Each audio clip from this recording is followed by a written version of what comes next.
ñu tàmbali ko de façon symbolique waaye sa yéene mooy fexe ba ñu jël bés bu nekk ci weer wi ñu amal ko ngir mën a andi des actions de prévention contre les inondations donc ginnaaw bi nga tàmbalee tey ñu bàyyi la nga wax ak askanu Sénégal wax ak toute la presse que nous remercions pour leur présence. Monsieur le Président de la République. Je voudrais tout d'abord remercier l'ensemble du peuple sénégalais qui s'est massivement mobilisé pour nous rejoindre dans cette journée de Set Setal, qui est une journée d'investissement humain communautaire, allant dans le sens d'anticiper les inondations, parce que c'est dans le cadre des opérations pré-hivernales que cette journée-là se tient. En tout cas, l'ouverture de ce cycle que nous voulons long, tout au cours de notre mandat. Mais avant d'aller plus loin, je voudrais remercier les maîtres d'œuvre de cette journée, à savoir les ministres de l'Environnement et de la Transition écologique, le ministre maître d'œuvre en chef de l'assainissement et de l'hydraulique, et ses autres homologues qui, ensemble, ont travaillé pour la réussite de cette journée. La mobilisation que j'ai vue partout au Sénégal est exceptionnelle et rend compte chez le peuple sénégalais de leur adhésion à notre démarche de gouvernance basée sur la co-construction. On a appelé au Djubanti, au redressement. Cela veut dire que nous comptons le faire avec le peuple sénégalais qui reste notre unique allié. Nous avons décidé récemment de lancer des assises pour demander à travers même un vox populi au peuple de nous dire ce qu'il pense de ce qui les regarde. L'assainissement aussi doit être l'affaire de tous. L'hygiène et la propreté doivent être aussi l'affaire de tous. Nous devons l'intérioriser dans nos comportements au quotidien. Éviter de salir et quand nous constatons que c'est sale, de systématiquement penser à nettoyer. Il y va de notre santé, il y va de notre bien-être. Je voudrais aussi remercier les écoles et les responsables de ces écoles qui ont mobilisé massivement les enfants pour qu'ils sortent. Et le site où nous sommes est symbolique par rapport à l'état dans lequel il est déjà que nous devons montrer pour déterminer notre responsabilité collective dans l'entretien de ces sites-là qui sont quelque peu sensibles au regard de la trajectoire de l'eau et au regard des inondations et de leurs conséquences. Mais à travers ce symbole, nous appelons les Sénégalais partout où qu'ils soient, qu'ils comprennent que tout acte que nous posons dans la vie, quel qu'en soit le domaine, a forcément une répercussion sur le vivre ensemble. Et nous devons toujours nous poser la question de savoir quand nous posons ces actes-là, quand serait-il si tout le monde posait exactement le même acte?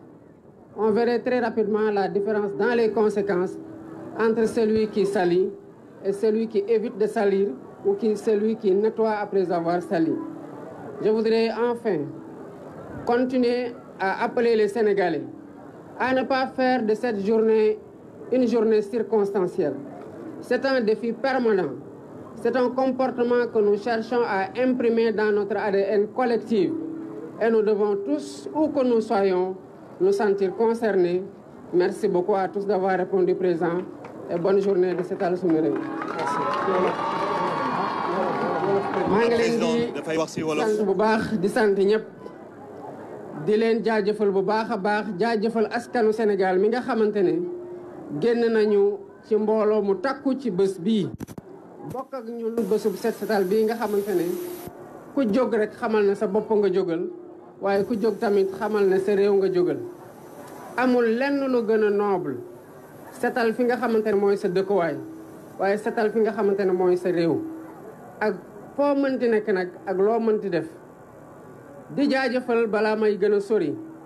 ministre yi nga xamante ne ñoo doxal organisation bi ba ci bés bii ñu toll tey muy principalement ministre assainissement ak hydraulique ak ministre environnement ak transition écologique ak ñëpp bépp ministère boo xamante ne impliqué na wu ci ndax ci solidarité gouvernementale la ñu nekk ci collégialité lañ nekk te gouvernement bi yëpp laay félicité au premier titre le premier ministre mi nga xamante ne mooy coordonner l'action de ce gouvernement là qui en ce moment même mu ngi ci beneen site di def la même chose bi nga xamante ne moom laay def maanaam impliqué wu ci setal suñu réew. may jaajëfal rek ñëpp ñi nga xamante ne ay école lañ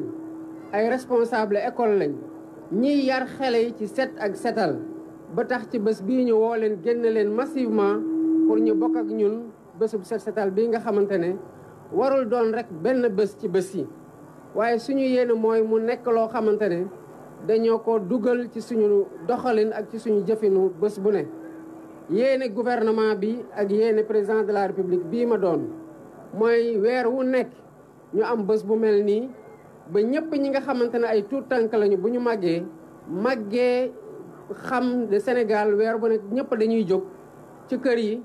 ci koñ yi ci communes yi ak fépp ci biir réew mi di setal parce que réew mi bu saltee ñun ñoo ko saltel bu setee ñun ñoo ko setal kon suñu responsabilité ñun ñëpp mooy bañ a saltel waaye suñu responsabilité ñun ñëpp mooy bu saltee ñu setal ba mu set ndax suñu wérgu yaram daf ci am loo xamante ne ci loolu lay tukkee ñu mën ko garantir suñu bopp. lii nag défi bi mooy lan mooy naka la ñuy def ba maanaam weer wu ne ñu mën ko amel te loolu laay woo ñëpp ndax ci jubante lañu woote te jubante bii du doon mbirum gouvernement bi du doon mbirum président de la république day tàmbale ci jubal ba du ñu soxlaa jubanti loo xamante ne jub na ba pare ci suñu comportement au quotidien waaye day tam am solo tamit ci bu ñu dee jubanti bépp sénégalais foo mënti nekk nga xam ne lii jubul yow sa responsabilité la nga jubanti balaa nga ciy xaar benn autorité parce que gouvernement bi mënul nekk fépp waaye lu ñu mën mooy wane yoon wi wax sénégalais yi fii la ñu bëgg a jëm ak yéen di ci diisoo ak yéen saa su ne parce que xam nañ responsabilité bi ñu ci am responsabilité boobu ci yéen la tukkee ndax seen responsabilité ngeen jël jébal ñu ko te moom la ñuy doxal te gëm nañu ne doo leen ñu jiital ba pare deltu gannaaw di ñu seetaan waaye di ngeen ci jàpp bu baax a baax ndax ñoo bokk Sénégal ñoo bokk lépp asalaamaaleykum wa rahmatullah. Voilà, président de la République yëkkati na kàddu gi kon Sénégal 7 la woote mi ngi nuyu secrétaire général